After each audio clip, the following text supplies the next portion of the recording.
What was the question? Yeah, my name is Nicole Boychuk. I am here because I was the vocalist of the screamo band I Hate Sex. Cool. So let's start in like the very beginning.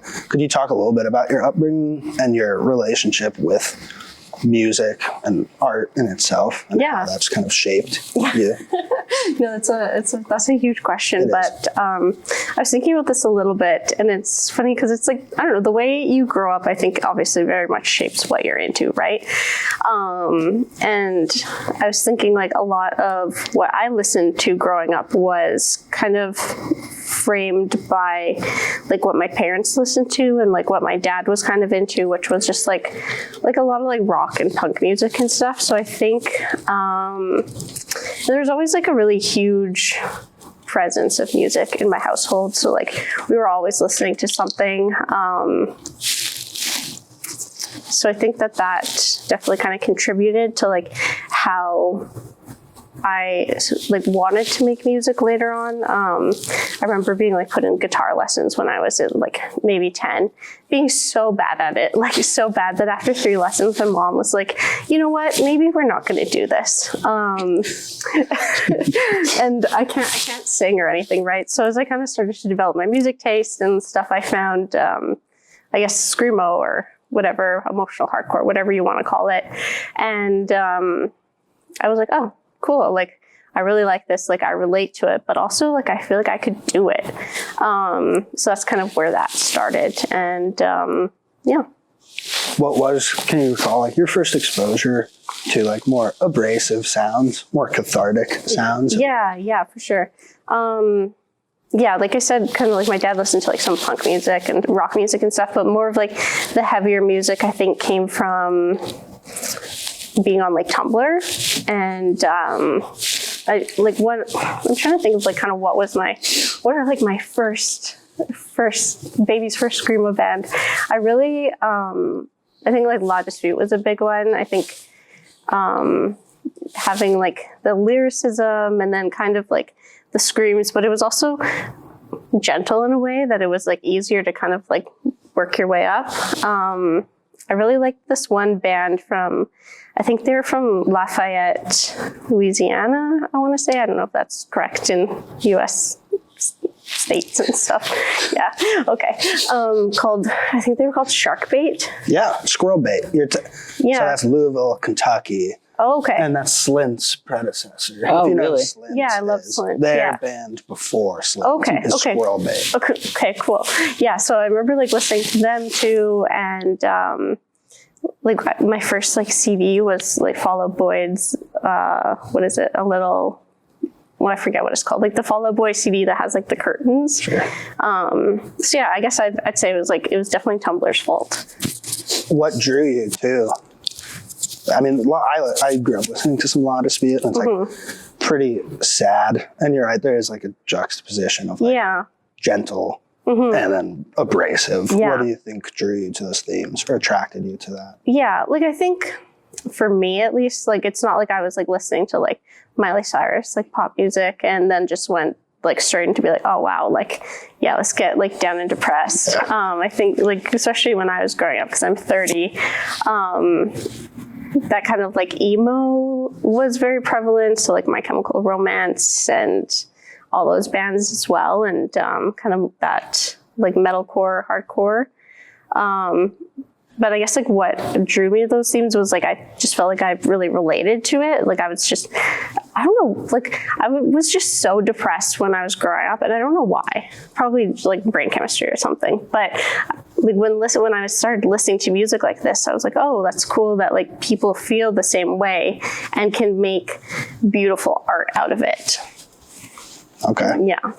So then, when did you decide to contribute to music seriously? Yeah, it's a good question. I think I started going to shows when I was about like around 16 in the city. And that would have been, so like Edmonton's kind of unique in that it's pretty small, or it used to be pretty small. And all of the like heavy bands would play together. So whether you were in like a hardcore band or like a metalcore band or in like a spoken word poetry with like music or noise, like shows would just always be kind of grouped together. So I started going to shows and just like seeing like how much fun I had and just like the energy and all of that was just really exciting to me. So as I started to go to shows and meet people, I was like, okay, like I really want to, like I want to start a band. Like I've always wanted to contribute to music in some way, even though I'm not talented in it. That's where I kind of found myself. I was like, okay, like I think I could do this one specific niche thing, and it just so happened to be the thing that I liked. Yeah, so I think like when I Hate Sex started, I maybe just turned 19. And it was in my first year of university, just meeting more kind of like-minded people and kind of having that opportunity to connect with people like more deeply. Once I've already kind of started like building some roots within the scene and stuff. So I was able to like, cause sometimes it's hard, you're young and you're like, hey, I have a band, like, will you book my show? Most of the times it's like, no, or sometimes it's a yes, but in that, like, I don't know, I feel like I had to kind of find my way in the scene before I could really contribute to it. So that's how that kind of started. Yeah, okay. Mm-hmm. Talk a little bit about like how you met the members of I Hate Sex and, you know, the decision for the name and what you wanted to get out of that project. Sure, yeah. So, I Hate Sex kind of started in my first year of university, so that would have been 2014. I'd met a couple of friends in my like diploma class, one of them being Ashton, who ended up being the guitarist for a bit for I Hate Sex. So we really connected just kind of immediately. Like, you know, you get a couple people in a room and you're like, okay, like you're my friend and you're my friend, like, and that's it. But we liked a lot of the same like CanCon, like indie music. And he liked like some of the like heavier stuff, I guess, like Orchid and whatever. American football, that kind of, not that American football's heavy, but like that's kind of what we like initially connected on. And he played guitar, so I was like, okay, this is perfect. He was like, I don't play guitar like well, like I don't, like he's like, I know how to play guitar, but I'm not like, I've never been in a band, I don't write songs kind of thing. So it was, I think, a really cool learning experience to see how that would go together. And mind you, like we're in the same university class, but this class was like, you're in the same room 8 hours a day with the same like 24 people. So we got to know each other really quickly. And I was like, yeah, I want to start a band. Like, I want to start a screamo band. You play guitar, like, let's do it. I don't want to say he was new to the city because he wasn't, but he grew up outside of the city. So he didn't have a ton of like the connections inside. So we just started going to shows and kind of started meeting more people. And I think we ended up getting our drummer and bass player just by like posting on Facebook. I had met our bass player at a Descendants show through like friends of friends, and then our drummer was the partner of somebody that I went to high school with, so at that time. And yeah, they were just down, like our bass player had played in other bands before, and then the drummer was I don't know if it was his first band, but yeah, he drummed. So that's kind of all you need, right? You need the few parts, and we'll kind of work to figure out the rest. So yeah, I think our first band practice was, I remember this, December 4th, 2014. We wrote, I think our first band practice, we wrote the song One by Metallica. And then we tried to learn a Jawbreaker cover.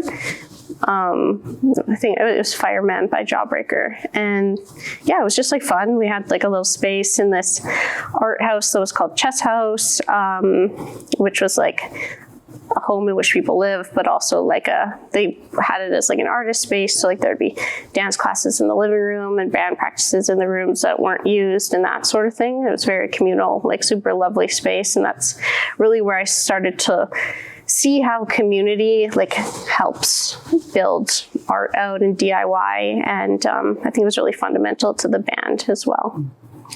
Let me grab one. Before we move on from like the origins of I Hate Sex, so you said that your college classroom was 24 people that you sat with like all hours of the day. Is there anything about Edmonton that like why is there a thriving DIY scene here almost? Why does the lobby exist? I don't know. Like did that I don't know. Was Edmonton a factor in making I Hate Sex, I guess? Yeah, totally. I think, yeah, that's a great question. And yes, I'm just trying to think of how to kind of describe how it kind of like feeds into it. But yeah, like Edmonton is a big city, but everyone always says it's a big city that's also a small town. Like everyone knows everyone and everyone contributes in some way. And I think that its art scene, especially at that moment in time, was very, not small, but like tight knit kind of like, and there was just a lot of things going on, like a lot of creativity. And I think obviously like the cold has to do with it. Like you have a lot of time inside to do what you want. We have a lot of really great like arts funding here. So I think that has a lot to do with it as well. And yeah, like at whatever, 10 years ago, like it seemed a lot smaller than it is now. And I think that just builds like stronger ties within the community. Hell yeah. Yeah. I wanna explore more like what do you think you were getting from being in this like art community that you weren't getting outside of life? Mm-hmm. Yeah. Yeah, for me specifically, like I was super shy, like super socially anxious and awkward, like and it just kind of gave me an opportunity, and I want to say like not necessarily a platform, but like the space in which I was able to kind of grow into being like a real person, a real boy. Where it's like, you know, you have these people around you that are like-minded and stuff, and they're here to just like to support you, and they're stoked, and they like want to hear what you have to say, and they want to hear what you have to do. And I think kind of having like that bubble or kind of like the space or platform to be like, all right, like in this context, like I matter, and like my voice matters and my art matters. It really gave me that opportunity to grow and to learn how to be a bit more social and okay with like, you know, awkward moments and stuff like that, where it's like, in a way, it was also like a mask. Like when you're in a band, and I don't know if this is the same for other instruments. I don't play those. But like as a vocalist, you're very much like the front of a project. And in this case, like it was like, you know, like I started the project as well, right? So it was very much my own, and it's like putting on a mask where you're able to, you know, perform because it's like, yeah, it's you, but it's also not you. It's like, it's Nicole from I Hate Sex, not Nicole Boychuk from whatever. Yeah. Yeah. And I think like a good case for it is like the same as maybe like how like Instagram or like TikTok works now, where it's like, you know, people are making content and stuff, but it's, you know, it's not really them. It's them, but it's their mask. So it was kind of very similar for me, I think.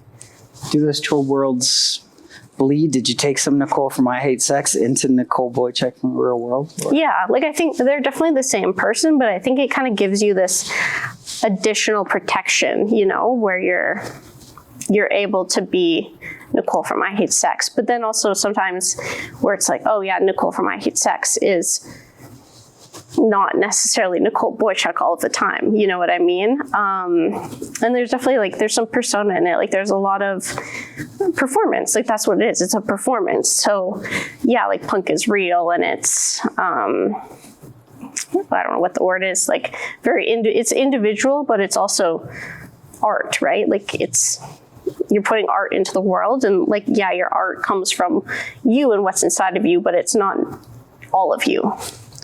And maybe an exaggerated part of it. Yeah, exactly. So on that note, what were you drawing from, like, in your songwriting? Yeah, so I think like a lot of our first EP, Circle Thinking, I mean, there's obviously a lot of me in that album, and I think that's what makes it so kind of relatable to people, and that's what they really like, is like the authenticity of the lyrics and the delivery of the songs, and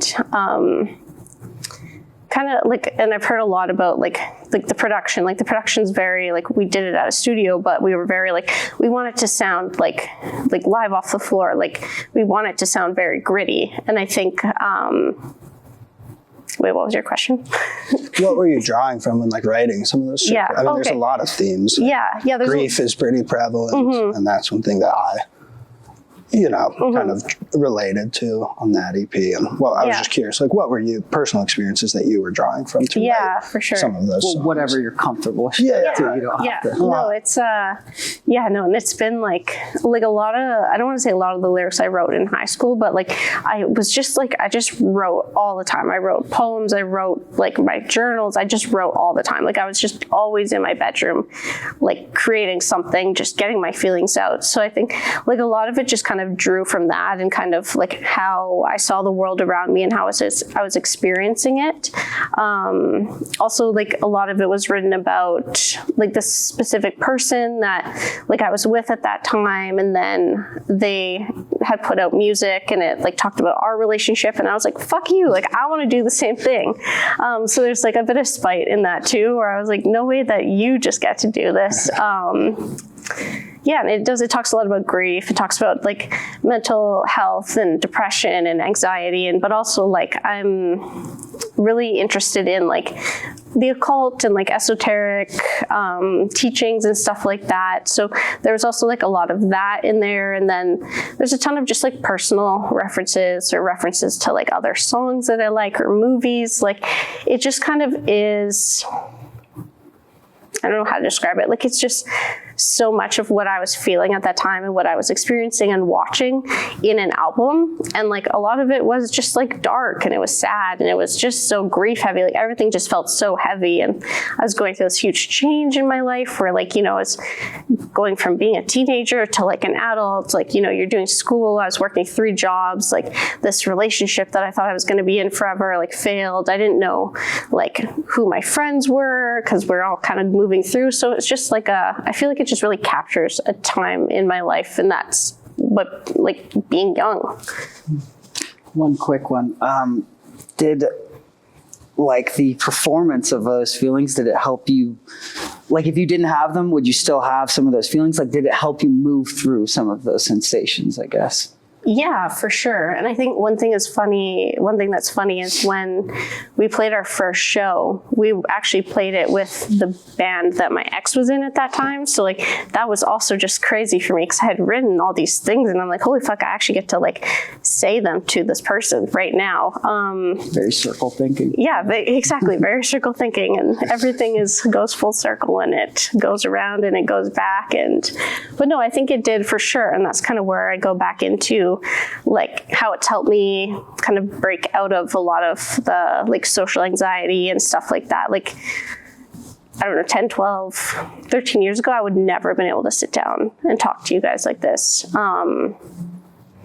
So I think like, performing has been great, because I was able to work through a lot of that stuff and be able to like in a way have it validated by people being like, like I feel this way, or like, that's like incredible that like you wrote this, because like I'm experiencing the same thing right now. And it's also been really cool to like grow with the music and have people come back now and be like, this has really helped me, or like I listened to this when I was in high school and it helped me. Or one that really touches me is this this dad that messaged me, I don't know, a couple of years ago, and said like his daughter died from suicide, and I Hate Sex was her favorite band. So he goes back and he listens to I Hate Sex all the time, because it like reminds him of her. And I just think it's really, and that's what's important to me, is like, like we broke up in 2018, and a lot of bands would have,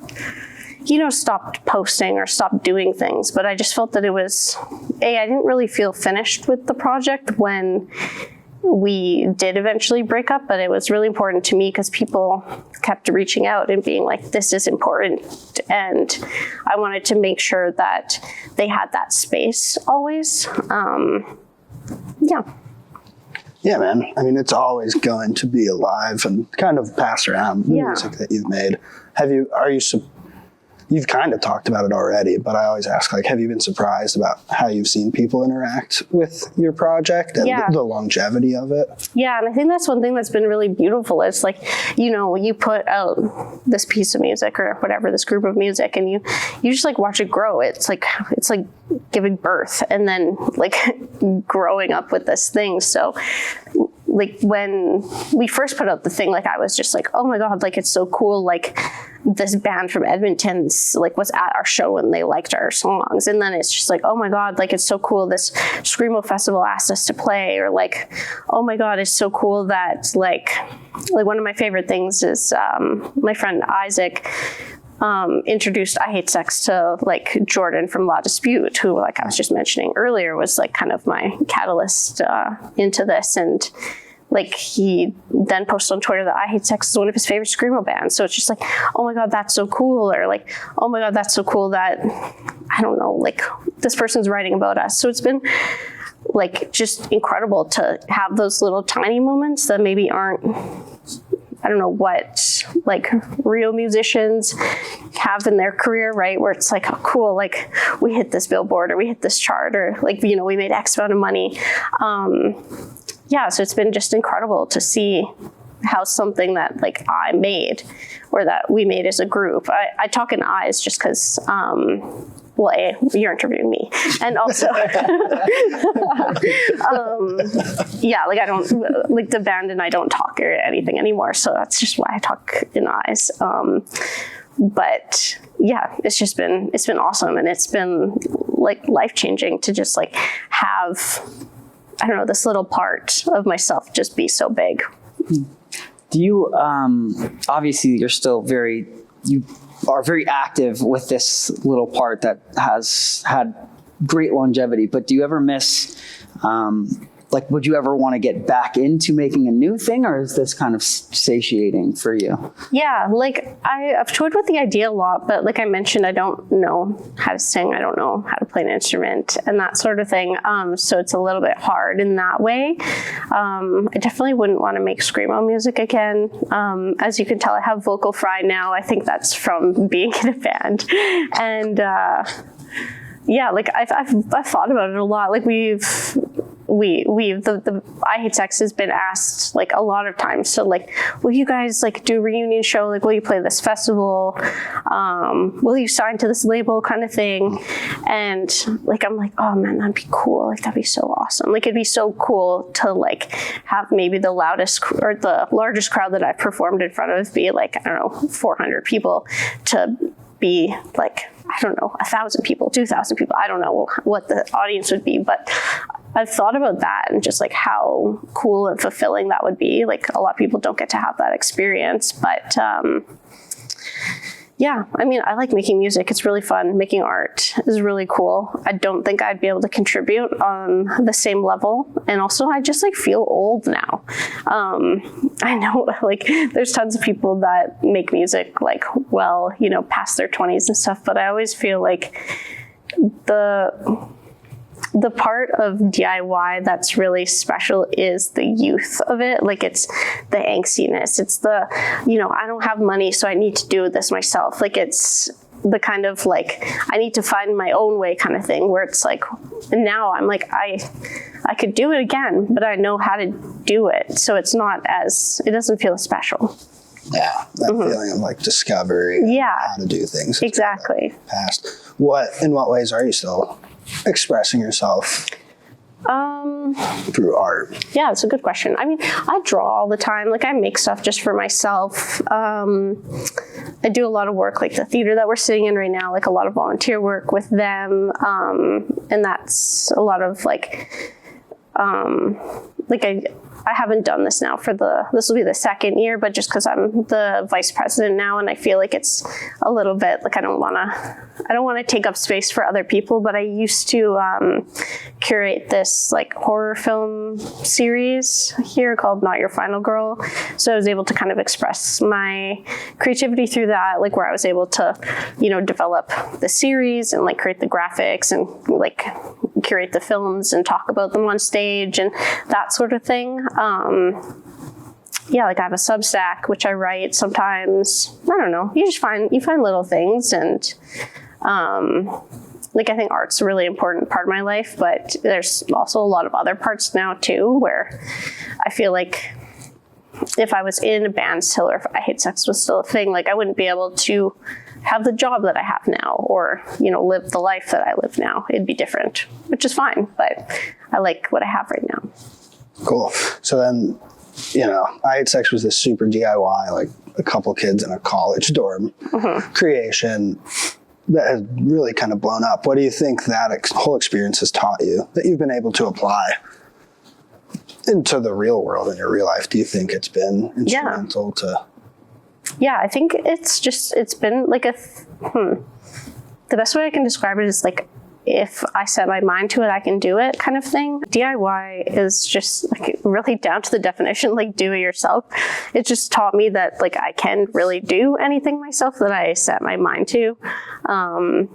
And like I list all the things that I've done with the band on my resume in so many words, but like, like set up international tours, like work with vendors, like, do social media and like media releases and stuff like that, where it's like all really tangible things that even if you don't have a ton of experience in it, you have this opportunity to give yourself those experiences that then can relate to more like real world things, or I guess in so many words, like in capitalism, like how we make money to survive and do the things that we want to do. So I think that was a huge part of it as well. Like you give yourself the opportunities through what you're doing on the side and trying to use that to the best of your ability. But like it taught me the importance of like community and community building and of just like music, like art spaces in general.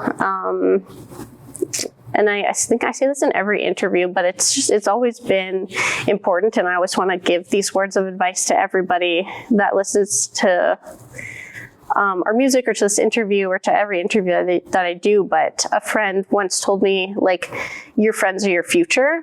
And I think that was something that really stuck with me, because it was like exactly that. Like when you're at your lowest, like who's going to help you, right? And those are your friends. And they're going to lift you up, and they're going to help you achieve what you want to achieve. So, that was probably the best piece of advice that somebody's told me that I've been able to just apply to my life in general, because it's general advice. Like you take that and you say like, yeah, like I don't want to fuck up the relationships around me, because at the end of the day, like that's all that I have. That's the true way to invest in your future, is invest in your people. Exactly. Like it. Yeah. How beautifully said. You got anything else? So I was curious about, I don't know if you still listen to this music, but what were the like social political factors that made the scene very vibrant when you were making music? And then it's kind of a resurgence of emo music and punk music right now. Like, what do you think is contributing to that resurgence? Yeah, cool. Good questions. So when we were kind of making music, I feel like obviously feminism has been around forever, but it's like, I think in that time period, and forgive me, like sometimes I shy away from talking about this because I don't want to say like the wrong thing and everyone like be in my DMs. But like, I feel like that was like, it was a huge thing in like, the early 2010s, where like there was, like girl bosses and like, women be, and like whatever non-binary trans folks, like really kind of being able to take more space up. And there was a lot of things going on in the art scenes for that as well. So like one of the main things that I can think of right now is when, before I Hate Sex started, there's a super cool festival that I think it ran for maybe 2 years in Edmonton, and it was called Not Enough Fest. And basically it was a build a band festival. So they had different workshops over, I believe it was like 3 months, and anyone could do anything, right? So you would go, you'd say, hey, I want to learn how to sing, or I want to play like guitar. And they would kind of match you up with people. They would have workshops of how to do these things, and it was primarily focused on like women and queer people and people of color. So I found that like super inspirational. I was like, wow, like that is the coolest thing I've ever seen. And it was like also one of the main reasons why I felt like I could start a band. So I was like a part of that festival. I didn't end up making anything out of it. And then the following year, the year after, I was able to do a couple of classes for the festival and stuff like that, which again was just very full circle.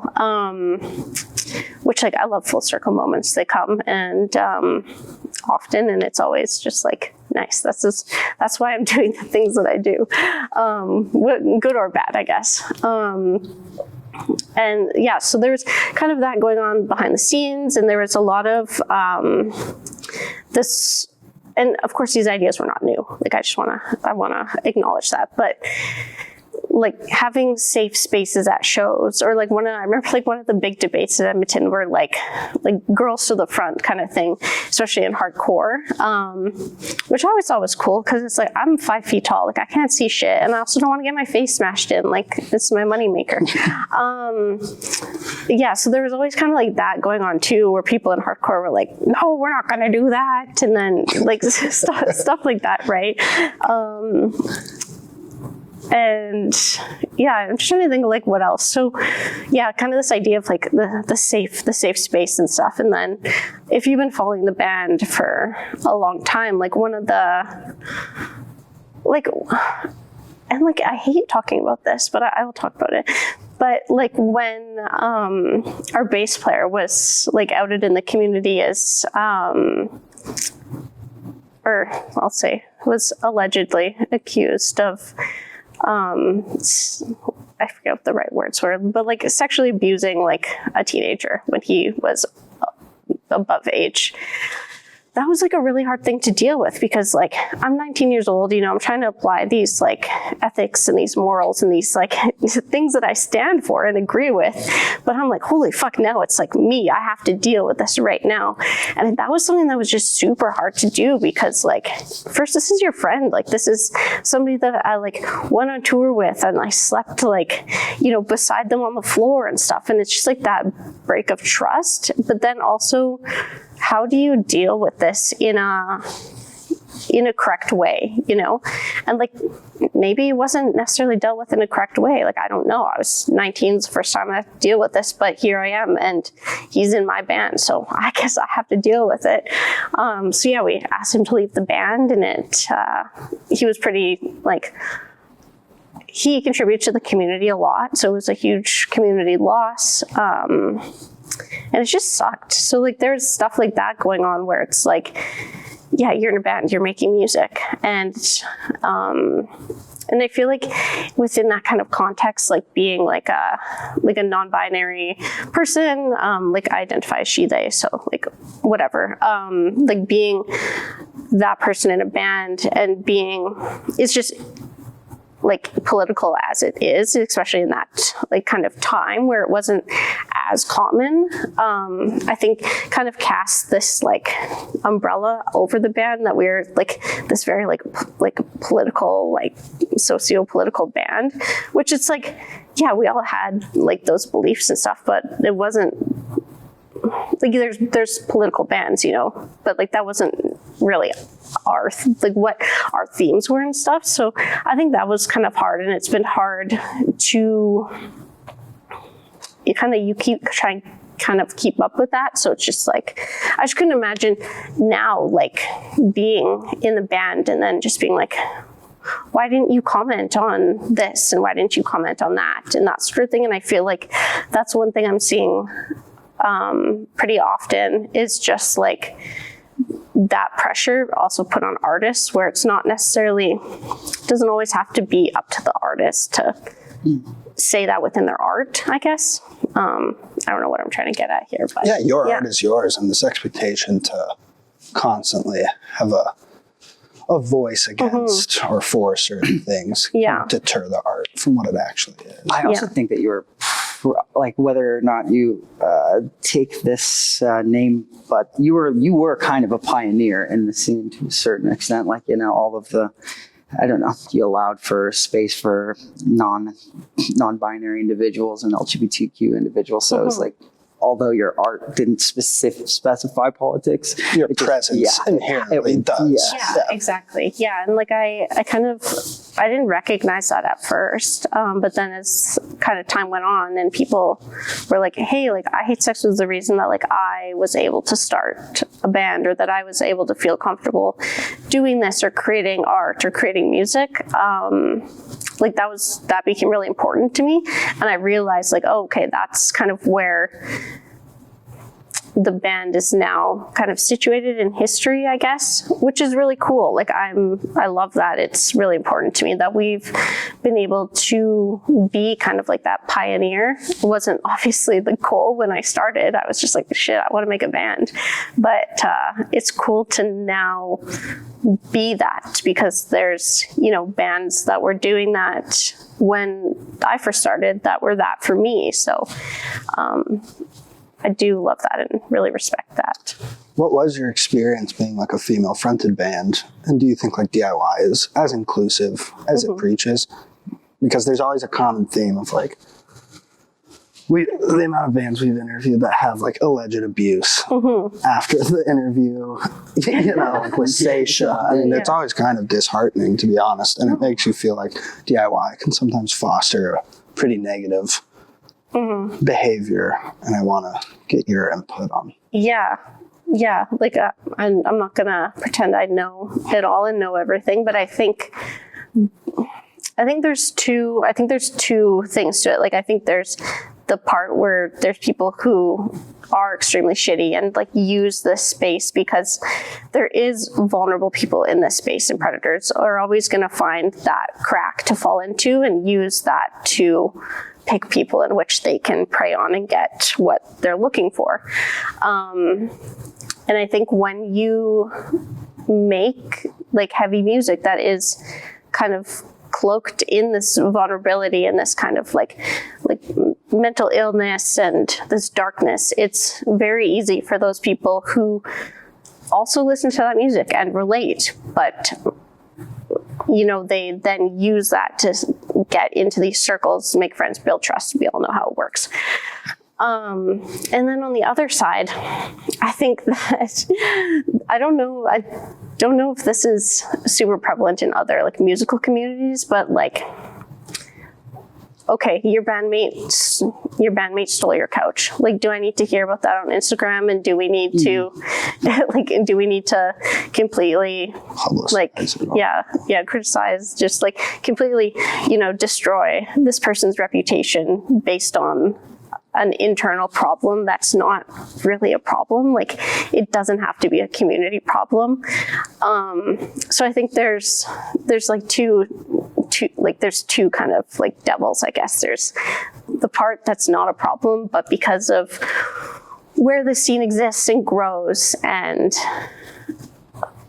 everything that goes into it, people think that things are more of a problem than they are. And then there's the actual serious problem where people are using these spaces to prey on people. So I think that's kind of my opinion. I think some things can be taken with a grain of salt. Obviously not the serious things, like it needs more investigation by, you know, the community and by band members. But I don't know. I think things like, as we solely exist for the most part on the internet now, things also are there forever. So it's like, like Bob stole your couch. That sucks. Does Bob not deserve to like have a job to buy his own couch? I don't know. Very poignantly said. Thank you. And we can cut this, but I'm just kind of curious in regards to like this circular thinking and then like, you know, like this kismet sensation, like were you able to find peace in your particular kind of grievance with like the band's rupture, you know? Yes and no. Like, I still... it's a good question. We don't have to cut it because I feel like that's your like main question also. Like, were you able to find peace in hardcore? No. No, I think a lot of people have different experiences, right? It's, yeah, like being able to do all the things that we were able to do is like really fulfilling and great. I wish that I got to do more of it. Like I felt like at that point I still had a lot to give to the scene and to music and to like I Hate Sex as a whole. But as time moved on, you kind of get over it, you get past it, as well as like being able to kind of keep up with the band without making music was something that I felt just really healing, like being able to still interact with like fans and, you know, like give our songs to like compilations for like who are like, you know, raising money for causes and stuff like that, or for like films where they're like, hey, can we use your song? And it's just like, yeah, sure, like don't charge me, please, by all means, but like just, yeah, use the song. Like it's really cool to like have that and be able to still have that connection to a community that I felt like my connection was severed very quickly and like not necessarily, I don't know what the word is. Yeah. What else do I want to say about that? Yeah, like it kind of sucks, like, seeing the way that the scene is kind of developed too. Like, I don't know if you guys saw on the internet about how I Hate Sex is canceled now because of some t-shirts. So yeah. It was pretty bogus. Yeah, I thought so too. But yeah, so like that happened and that just kind of showed me, I was just like, okay, like I see kind of what the field is now, like the playing field, and I don't think I want to contribute to that anymore because it's not. Yeah, I was just like, you know what, I'm too old for this shit. Like I don't need to keep up. Like if people are going to be upset that you know, if we sold a whatever it was, $45 or $50 t-shirt, like I just don't care anymore. Like if that's going to be the feedback that my so-called like listeners or fans are giving based on something that I'm trying to give them, I just don't really want a part of it anymore. So that's kind of been my conclusion now. And then like to pivot off of that, like, and it doesn't even have to be music oriented, but how do you find peace outside of hardcore? Like not even through it, you know? Yeah. What the hobbies or whatever. Yeah. Yeah. Just through life, like just through having a joy of like being alive and like, you know, seeing kind of like the depths of like, you know, like being suicidal and like being depressed, but then being able to kind of heal from that and just like be able to just like live joyfully and like, you know, just, I don't know. I just think that it's really like for me, just the little things are just so nice. Like I can just like go for a walk in the sun and just be like, wow, today I don't want to kill myself. That's so awesome. Like I'm super happy about that. Or like just like friends and family and like hobbies. Like I spend a lot of time by myself. I love it. Like I love reading. I love researching. Like I love painting Warhammer. I love drawing. Like I'm yeah. Like I don't know. I love making like comics and that sort of thing. Like just kind of more like insular kind of things. And I'm really trying to not like keeping those things really close. Like you don't want to, I don't want to share everything with the whole world anymore. I feel like my time with I Hate Sex, I was able to share my feelings, and these were just like some of my deepest, darkest kind of feelings and thoughts. And And that's great, but it's like, I'm not really that person anymore, which I'm happy about. Like, I'm proud that that's not who I am anymore. And and I'm glad that my music and my art has been able to help other people through times like that. But yeah, just finding peace just within myself, I think is just beautiful. And it's what, like, do I think I would have been able to do that without making music? Probably not, honestly. Like, it was a huge part of my life, and it still is. Like, that's why I'm sitting down here with you guys today. I'm like, I get to meet a ton of people still because of it, and I think it's really awesome. Beautiful. Cool. I have one last little Yeah, I mean, you can ask me as many questions as you want. I think it's just kind of rare to hear someone. So sorry. No, it's okay. Okay. Yeah, no, I got the hand in there that time. I think that it's kind of rare when we interview people and we ask that question, oftentimes they're talking about like community is like the finding peace, but very rarely do you hear like looking inwards. So I guess my question is for people who like do not have this DIY scene, or like they're not in a band, like what are some tips to find peace, I guess? Yeah. Yeah. It's a good question. I think it's different for everyone. But one thing I do want to say is like, take medication. Like, if you are depressed, go to the doctor and get medication. And like a world of a difference. But also I think it's leaning into the things that you like, right? And you don't always have to contribute those things that you like. I feel like the monetization of hobbies is really popular right now. And I feel like people who are maybe into something feel like they have to be the best at it because they have to be able to monetize it and they have to be able to sell it. Otherwise it's like not valid. So it's just finding those things that you enjoy and just doing them for you. Like, don't do them for anyone else. Like, do the things that you love for you. And if you want to share it, that's great. Like, sure. We all love like sharing art and sharing these things that we create. Like, that's part of being a human. But I think it's just like kind of finding that, I don't know like a good tip for it, because it took me a long time to do that for myself, right? And like years of therapy as well. So it's like, it's one of those things where you just need to focus on you, because that's like what you have at the end of the day. It's like you're alone with yourself. So find the parts of yourself that you like and work to like amplify those. Beautiful. I like it. Yeah. Love it. I think that's I think it. good. I feel good with that. Well, we always ask at the end, and I think this is also just our personal, like what we would want to know from you. We ask what's like movies or media you consume outside like of big, important books. Yeah, exactly. That's my favorite topic. Yeah, all that shit. We're nerds, so we're always curious about movies. Like, I mean, I love, like, movies are just like they're my bread and butter. Like, it's just like, it's my favorite thing.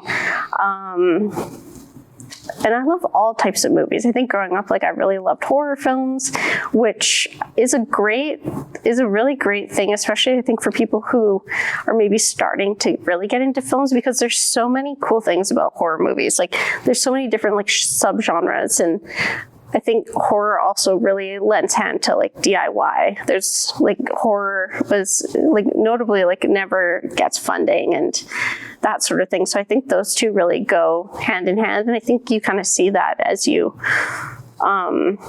in punk and heavy music, just in general, as well as like those kind of like darker themes. But I like all sorts of movies. I like what have I watched recently? I want to say something cool, but it's not cool. I watched like Cars recently for the first time. For the first time, Lightning McQueen is a dick. He is so rude. I hate him. I can't believe they made Cars and had his redemption arc just at the end. I was like, I don't care about this guy. He sucks. Big Mater. Oh, yeah, Mater. He's a homie. You have like a top 3 favorite? That's the big hitter. You know? Good direction there. Yeah. 1, 2, 3. The trilogy. So the Goofy movie. No, but yeah, the Goofy movie is up there for sure. Really? Yeah, it's such a good story, and the songs slap. Okay, I think like Eyes Wide Shut is a huge one for me. I like, if you did this interview a couple of years ago, I would have said like The Shining by Kubrick. But I've grown up a little bit, so I like Eyes Wide Shut now. The mature. Yeah, yeah, the mature Kubrick aficionado.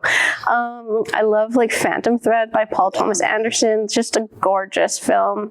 I love Worst Person in the World by Joaquin Trier. Yeah, I think. man, we just watched Stellan Skarsgård. And, Oh yeah, Sentimental Value. Yeah. well, Yeah, Sentimental. The last. We tried Lars von Trier's Breaking the Waves.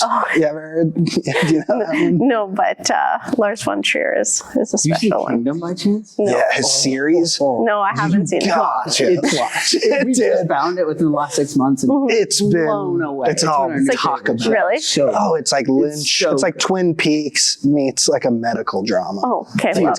campy, awesome. spooky, It's so and awesome. Yeah, you would love it. It's Yeah. fucking good. Okay, I'm gonna prioritize watching that then. You should. I saw this video yesterday, and it was like the nicest, sweetest girl you know, and it was this guy just being like, "Yeah, I love Lars von Trier, like Dancer in the Dark, like I that saw- shit really means a lot to me." saw that too. I was like, "Yeah, I actually really relate to that." Yeah. So, yeah. Yeah. All the worst. Books. Do you read? Oh yeah, I read a lot. So I don't read a ton of fiction. I am pretty into nonfiction, but I've been trying to read more fiction now because I'm like, oh yeah, like, this is pretty good. How it like is kind of like real life but fake. But yeah, I really love like A Stoner by John Williams is one of my favorites. And that's like this man who thinks his life is super insignificant, kind of like his marriage and divorce, and he's a Yeah. professor. I've been looking into that book. Yeah, it's a great book. I didn't think that I would like it when I picked it up, but then you read it and you're like, huh, yeah, this shit rocks. Like, it's just about the trials and tribulations of, I think his name is like John Stoner in it. And yeah, it's like good things happen to him and you're like, yeah. And then bad things happen and you're like, no. Yeah. And it just goes on and on in a circle until he dies. So it's just very much like life. Oh God, other favorite books. I'm pretty bad at like favorite books. It could be nonfiction too. Yeah. What's your favorite one? Yeah, I'm thinking. What's it called? It's one about the funeral industry called When Smoke Gets in Your Eyes, I think, by, I forget her name, but if you look it up, you'll be able to find it. I used to want to be a funeral director until I realized that it's a lot of work and I don't like working hard. So I gave up that dream. But yeah, that one's just kind of about like the funeral industry and being a woman who works in the funeral industry and like being a mortician and kind of putting like a feminine aspect on that is like, if you like imagine a mortician, it's usually like this like old dude that's like, oh. Bodies. Yeah, so I love, bodies. I think that's good. How you feel? Yeah. Any last? What, do you guys not want to talk to me anymore? No. You did. Yeah, phenomenal. No last words. No. No I last mean, thank you.